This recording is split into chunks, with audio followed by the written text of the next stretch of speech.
Welcome to the Uncensored Self podcast. I am your host, Ryann Gillen, and this is a space where women who value achievement, success, accomplishment, and wealth, but also crave happiness, love, joy, and deep fulfillment come to remember that we get to have both. Not by doing more, but by being more of who we truly are. In this show, we explore identity, energy, alignment, and embodiment because you didn't come here to follow someone else's rules. You came to right your own.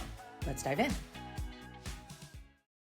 Welcome back to the Uncensored Self. I am your host, Ryann Gillen, and today we are having a conversation about power leaks, places in your life where your personal power, your magic, your creativity is leaking, and therefore keeping you from having the life that you desire, the business you desire, the money that you desire, the relationship you desire. And I'm going to give you 3 very specific examples and what to do about them today. But first, I have a couple things I want to go over with you guys. First and foremost, if you have not downloaded the Identity Practice, I need you to go to the show notes and immediately download it. It is completely free, and it is the answer to the question, how? How did you change your life, Ryan? I've been getting this question so much on social media lately because I've been talking about going from 60 pounds overweight, so working 60 hours a week, and being a slave to my business to now running this lifestyle business. So many people are like, well, how did you do it? How did you do it? And it started with practicing the new identity. So it's linked in the show notes. Go download it. It's completely free. There's an audio teaching about it. I give you the exact exercise. There's a PDF. It's really incredible. And if you take this practice and you implement it in your life, I promise you amazing things will happen. So let's talk about power leaks. Let's talk about power leaks and what they are. So this is kind of a combination from, or not a combination, a continuation from last week, right? Where I talked about the power of decision and your ability to decide. You decide what your relationship with money is. You decide what your relationship with work is. And so you're like, okay, cool, Ryan, I thought I made a decision. Why isn't it here yet? And so today I'm going to answer that question for you. But the first thing I want to tell you is that the first thing that you need to believe, I suppose, is that you can have it. If you have a desire on your heart, it is yours, period, end of. If your desire is to run a multi-million-dollar business, it's done. If your desire is to sell, 40 houses a year, it's done. If your desire is to build a $4 million business, it's done. If your desire is to be the vice president of that company, it is done. If you can imagine it, it is yours. That is the first thing that we need to lock into, because some people love the idea of this conversation, but they don't necessarily realize that. Your desires, the things that are on your heart, they're yours and they're done. But the reason why you don't see it in your 3D reality, the reason why you haven't attracted the circumstances just yet, is because you are giving your personal power, your attention, your focus, your magic to things that are not aligned with that version of you. And that is why I always say we start with identity first, because the best way to see your power leaks is to understand who are you being in the moment. Right? Because you don't create from desire exclusively. Desire is, how do I want to word this? Your desire will produce an energetic match to what you want. But you have to be the woman who can live that life if that's what you desire. So let me give you a personal example. I feel like I'm convoluting my words here, but I want to keep going. I say this often, right? I am running a $10 million business, doing only things that I love. I write it down in my journal every day. My identity practice is all about the $10 million version of me and what my business looks like and feels like and the types of clients that I serve, right? So for me, when I practice that identity, I think about what gets my energy and attention. This is actually a big part of the work we do in Free and Rich. When we develop your creation plan, if you will, like what are you actually creating? We ask the question, what gets your attention and your identity? Who is the version of you who is running that business or has that life? So here's what I know about the $10 million version of me. Okay. She does not compromise. She doesn't compromise. I want what I want and I get it. So I have to take that identity, even though my P&L doesn't say 10 million yet, I still have to think like her and act like her and make decisions from her. And so if I'm making decisions that are not aligned with her, I'm going to go ahead and call that a power leak. Okay. That is what a power leak is. A power leak is when you make decisions, going back to decision, when you make decisions that are not aligned with the version of you who has the life that you desire. So I'm going to give you 3. There's way more than this, but these are the 3 that I have been coaching on consistently. These are the 3 that I have very real examples to give you. And these are the 3 that are probably very common. And if you just clean up this 3, you're going to naturally start seeing things start to unfold really beautifully, right? The first one is your standards and what you are tolerating. This is a huge one. This is a big one. All of you in some way, shape, or form, myself included, are doing this. You are letting things slide. You're letting things slide, things that the version of you who has your dream life would not slide. You're tolerating nightmare clients. You're letting people talk to you disrespectfully. You're undercharging. You're holding space for people who drain you. You're keeping people in your business who you know are not going to be there when it looks the way you want it to look. You're resisting hiring because you're afraid of spending the money, right? There is somewhere that you are tolerating something that the version of you running the business that you want would not tolerate. And the reason why this is so important is because what you tolerate winds up becoming your ceiling, right? If you allow low standard energy into your world, you don't have the capacity for what you want. I'm going to give you a very real example. I have a client very recently who has a professional contact in her business, a professional contact who we had identified in our coaching. She's a private client, was probably not somebody who was an energetic match, right? We talked about it, we coached on it, we talked through it. This person needs to be removed from the business. And like most women, we're like, yeah, but I think she has potential, and yeah, but I think we can work through this. And we have a conversation the other day, and she tells me that she had for 7 days or 10 days or whatever it was decided to just not talk to this person. She's like, I just wanted to test and see what happened. So I just remember this is like a spouse or a team member. This is somebody, without giving too much context, that she could not talk to for 7 days and it wouldn't be catastrophic to the business, right? Do you want to know what happened in that time frame when she cut off that leak? She said, I'm no longer giving this attention to this person who I know is not going with me where I am going. They don't get my attention. They don't get to text me. They don't get to call me. They don't get to ask me for support. That's not happening this week. 4 new opportunities, 4 new opportunities, huge opportunities, right? Business picked up immediately as soon as that power leak was done. Because every time that person calls, it's that, that feeling, guys, when somebody calls and you don't want to pick up the phone, you're like, oh, you see an email from somebody and you're like, I need to get back to that person. Those people, those things. You are tolerating substandard things. You are letting people play in your business and in your life who aren't meeting your standards. And we tend to do this the most when they're people we're not paying. You're good at the people who you're paying. Like if you have an employee or a team member or a virtual assistant, or you're a leader in a company and there's people on your team, you don't tolerate their bullshit ever. But if it's a client, if it's somebody who you're not paying, somebody who, is maybe above you in your organization, you tend to think, well, it's okay for them to not meet my standards. That is a power leak. Because if you were the version of you living your dream life, you would not tolerate that. You wouldn't tolerate it. So the very first thing I want you to think about is, where are you falling below your standards? What are the things that you say, well, once I'm here, I will no longer do this? Those things have to go. And I know that is uncomfortable. I know that leads to difficult conversations. I know one of you right now is thinking, but Ryann, I can't afford to do that. And my question to you is, can you afford not to? Can you afford not to? Can you afford to continue to let things fly below the radar, keep things in your life that don't meet your standards, that don't meet your boundaries, that suck your energy? Because it's your energy. It's your creative power. When you give it to something or someone who is not going with you where you go, you can't get there. Right? It's like running a race and you're trying to get to the finish line, and there's no finish line in this game. So it's a terrible example. But just for funsies, we're going to stay there, right? Like if you're running a race, I used to run half marathons. I went through a season of life where I ran half marathons. It was definitely a torture yourself thing. In case you were wondering, I come by that very honestly. I hate running, but I was challenging myself and, whatever. Anyway, my point is, it would be like me preparing for a race, right? Training for the race, doing everything to get ready for the race, which I did when I ran, and then showing up on race day with new shoes on. Right? With new shoes on. You would never do that. A runner would never do that. You would never do that, right? It would totally throw off your whole run. And it feels like no big deal. They're just new shoes and they're great and I love them. And look, aren't they cute? Yeah, but they're not going where you're going. They're not prepared for the race, right? They're not prepared for your race. Sometimes we do that with people, right? Like you would never do that, is put on new shoes before race days. Maybe that wasn't a great example, but it's what came to mind. In case you guys wonder if I record these intuitively, right? But that's the thing. Where are you giving away your power? Where are you preparing for one thing and then doing something else? It would be like me preparing for a $10 million business and then charging $97 per session for my coaching. Those two things don't align. They can't match up, because when I'm running a $10 million business, I'm not charging $97 for a coaching session. So doing it now would be considered a power leak. Where are your standards not being upheld? Where are you not holding boundaries in your business, in your life? This is everywhere. This is everywhere. I want you to know this instance, this example was a business example, but even if it's happening in your personal life, it's still impacting your business. Okay. Your second power leak, this is maybe the biggest one. It was just the first one was the one that was most on the top of my mind, is your words. Your words are the biggest power leak that you have. You've heard me say this a million times. Your word is your wand. That comes from Florence Scovel Shinn, her book, The Game of Life and How to Play It, which is recommended by the amazing Stacey B. But here's the deal. Complaining about your business, your money, your clients, under the idea of I'm just describing reality is a power leak. Because remember, you aren't describing reality. You aren't reacting to reality. You are creating your reality. This is literal. And I feel like I need to slow down when I say this because I think I doubted this for a long time. Like it just didn't make sense to me that what do you mean your thoughts create your reality? Like I have 70,000 thoughts a day. Like what do you mean? But it's true.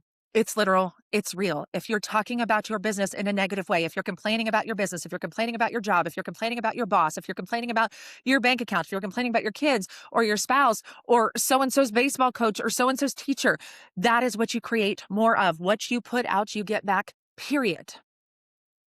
Period, end of. This is a giant power leak. And some of you are feeling a little overwhelmed right now because you're like, holy fucking bananas, it's a lot of thoughts to monitor. I'm not asking you to monitor all 70,000 thoughts you have in a day, but just be more mindful about the way that you describe things. Because again, it's not a description. It is a creation. So when you say, I had a hard day, and you think you're just describing the circumstances of the day, all you're doing is keeping yourself in the energy of that hard day. Let me give you a very specific example for this one as well. I just got off the phone with the Free and Rich Mastermind. And one of my clients is telling a story about what we do at the beginning of all of my calls and all of my programs is we start with sharing wins. And I do this very intentionally because the more we focus on our wins, the more we focus on the things going well in our life, right? The more of them we will experience. So we want to start training our brain to look for them. And we first get on the call and I'm like, give me a win. And she can't come up with a win. And she's like, well, this is a win and this is a win. And as the call goes on and she's like, wait, I forgot to tell you this. And wait, I forgot to tell you this. And wait, I forgot to tell you this. And like, we're talking major wins, like figuring out how to get college tuition covered for her children, like major wins that she forgot to tell me at the beginning of the call. Why does that happen?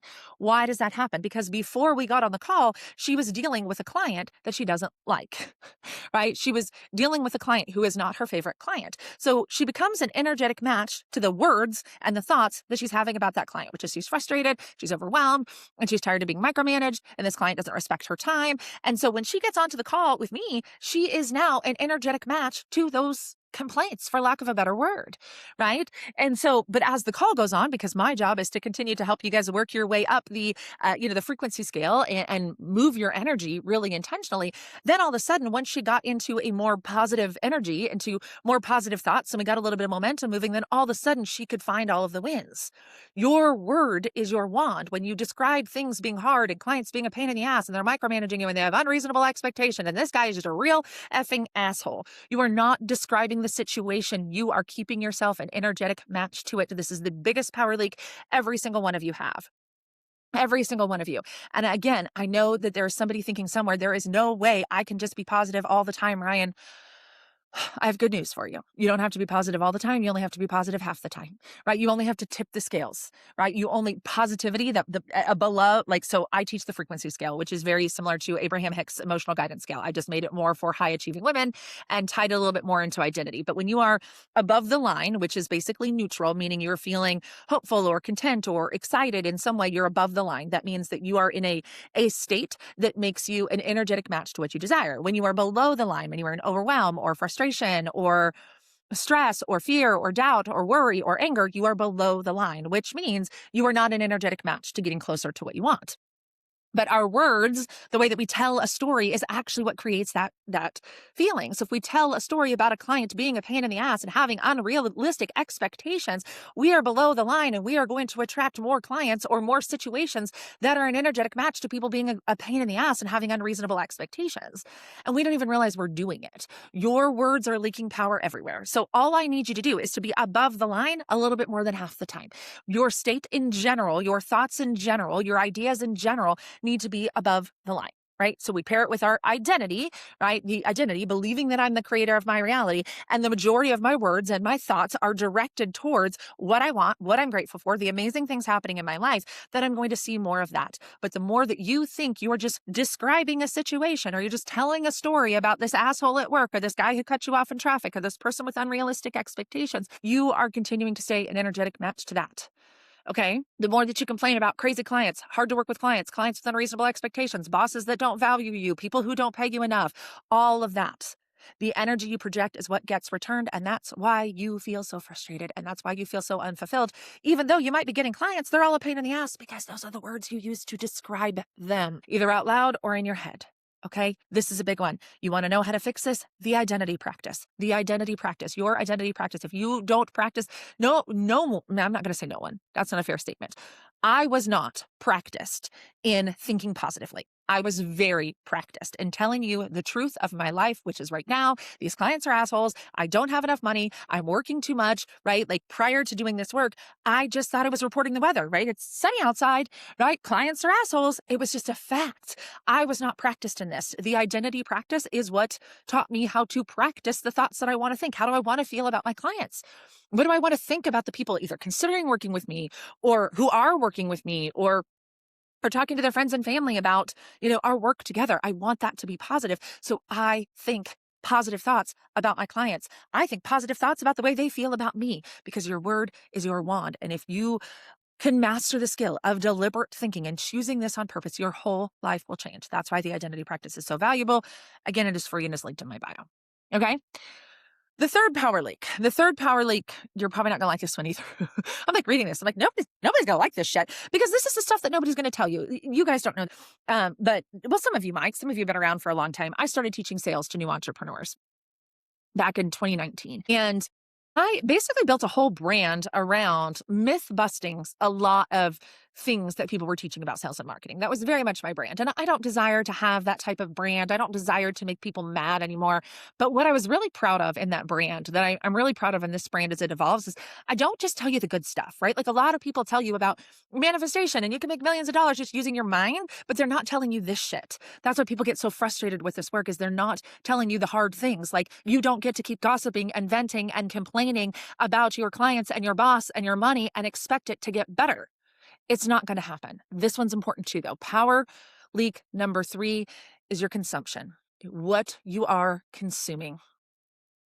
So tuning into Hustle and Grind podcasts, right? People who I'm sorry to throw shade at Alex Hormozi, but like so many people I know listen to his content, watch his YouTube channel, and they love him. And I'm like, yeah, but he actually talks about he doesn't care whether you like it or not, just fucking do it. Well, if you're consuming that and you're listening to that and he's telling you that, then it is easy for your brain to tune into that, to think that that's what's necessary, right? If you are consuming social media drama, guys, one of the things I let go of Hustle and Grind podcast. I do not listen to podcasts by anybody who is not building the type of business I want to build, right? So Alex Hormozi, for me, I don't want his business. Not that I don't want to make the amount of money his business makes, but I don't want to do shit that I hate to do it. So I'm not going to listen to his podcast.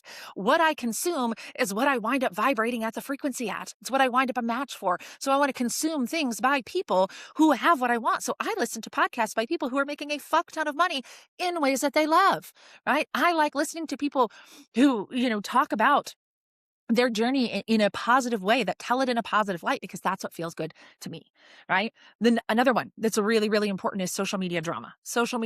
And I love a good comment section, guys. I'm not going to pretend that I don't ever go get lost in the comment sections. I do. I hate to admit it, but I do. But you got to let it go. Celebrity gossip was a big one for me. Like, I don't do it. I don't watch reality television. I don't read smutty magazines. I don't do any of it anymore. And some people, you might think that I'm a prude or that I'm boring, but here's the truth. All of that is negative, lack, gossip, gross, backstabbing, dramatic bullshit. And I don't want that in my life. So why would I consume it? Why would I consume it? And one of you is thinking, but it's entertaining. Right. Yes, it is entertaining.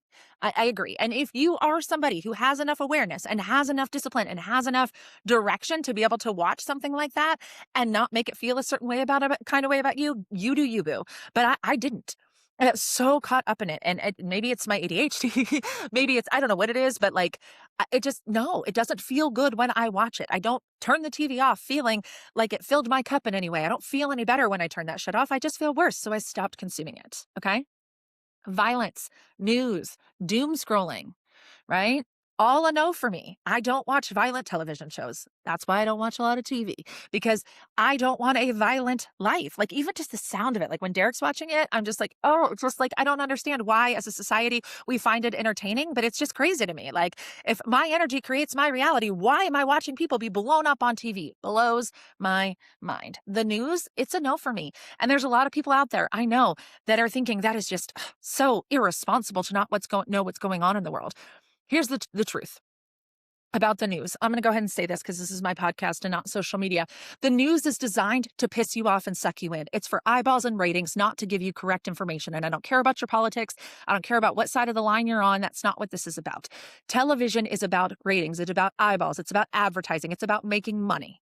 So the news cycle is designed to pull you in. And if they told you how many puppies were born today or how many babies were born today or all the incredible, amazing things that happen in the world, people wouldn't fucking tune in. They are tuning in to get the eyeballs, to get the ratings, to get the advertising dollars, not to educate you intelligently. So the news is not a source of information for me because I don't want to be an energetic match to the negativity. Okay? I just don't. I give you guys a very real example around the news. This is obviously not real time because I'm recording this in July, but back this winter, there was a big snowstorm and, flights got canceled and all this other stuff. And I remember, I think Derek had been watching baseball or football or something. And after the sporting event, obviously, the local news comes on and they're telling a story about how many flights had been canceled because of this storm. And I forget the number. It was like 11,000 flights had been canceled or something because of the storm. And, that feels like a staggering number, but like they didn't tell you how many flights did take off and land on time.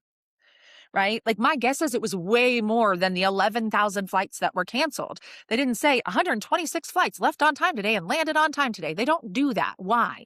Because it doesn't get good ratings and it doesn't make good money. So I don't watch the news, right? Doom scrolling on social media. This is one of my biggest things for 2026. I'd be lying to you if I said I mastered it. But again, just scrolling through social media and hearing other people's opinions and just being inundated with too many other people's thoughts is a no for me. If I'm the creator of my reality, if my focus is what creates, why am I giving my focus to violence, to drama, to ideas that I don't want, to other people's lives when I could be using that to create my own? You, my friend, are a walking transmitter. You are you're walking energy, right? So what you wind up syncing up with that. And like I said, consuming gloom doesn't help anybody. So, and it's not because I don't care about what's happening in the world. I also want to be clear about that. I care so much about what's happening in the world. I just know that the only way that I can actually make the impact I am designed to make is if my energy is my number one priority. And so that's how I move. So I can advocate for what I want. If I run the kind of business I want to run and I make the kind of business I want to make and I serve the kind of people I want to serve, I am making an impact in the world. I'm not avoiding what's going on. I'm making an impact in the way that I have the gifts and the skills to do so, right? To me, stepping into my highest, richest, most empowered identity gives me the actual power and resources to make the impact I want to make. So I protect my bubble fiercely. And again, some people will tell me that's irresponsible and it's privileged and all of these other things. And I think that if we all really took if you knew what I knew, if you understood it the way that I understood it, if you'd seen the magic and the miracles I've seen created with my own energy, you would feel this too. And so I'm just sharing with you that these are places where your life force energy, the magic inside of you, all of your desires, all of the decisions that you make, you're keeping them from you, right? You're keeping them from you by tolerating shit that the version of you living your dream life wouldn't, right? By describing people and clients and money in a negative way, and by continuing to consume things that make you feel like shit, because you cannot be an energetic match to the life you desire while being an energetic match to gossip and drama and violence and chaos. It's impossible. It's impossible. And again, what's coming through to share with you right now is I know that you're like, wow, Ryann, that's a lot. Like that's a lot. And it is. It is. This work, I say this to you often, this work is a lifestyle. It is a lifestyle. I'm aware that I'm a weirdo. I'm aware that I'm the one who's out of the loop on the gossip TV and what's going on in the world. And the truth is, I would rather be out of the loop about shit that doesn't matter to me so that I can live the life that I want to live than feel included. That was just a choice that I made. If I'm the creator of my reality, if my energy and my focus creates, I'm going to be as intentional as impossible as what gets it. So I'm not giving my power to people who don't meet my standards or to things that don't meet my standards. I'm not giving my attention to words that don't actually speak life into what I want. And I am not consuming things that knowingly make me feel like shit because it's keeping me from getting what I want. These are just 3 power leaks. There may be many more. I don't know if this is a series. Y'all know I love a good series, but this is just the one that came up. Like, okay, Ryan, I decided what's next. Why don't I have it? And it's just, these are things that I notice in my clients. So I'd love to hear from you. What's on your mind? What's on your heart? How do you feel about this one? And I'll see you next week. Thanks so much for tuning in to the Uncensored Self podcast. If this conversation cracked something open for you, trust that. That's the work. And share this episode with a woman in your life who's ready to stop performing and start creating. And if you haven't already, hit subscribe, leave a review. It helps this message reach the women who need it most. Remember, you're the creator. The rules are yours, and your uncensored self, she already knows what to do. Keep leading, keep listening, keep becoming.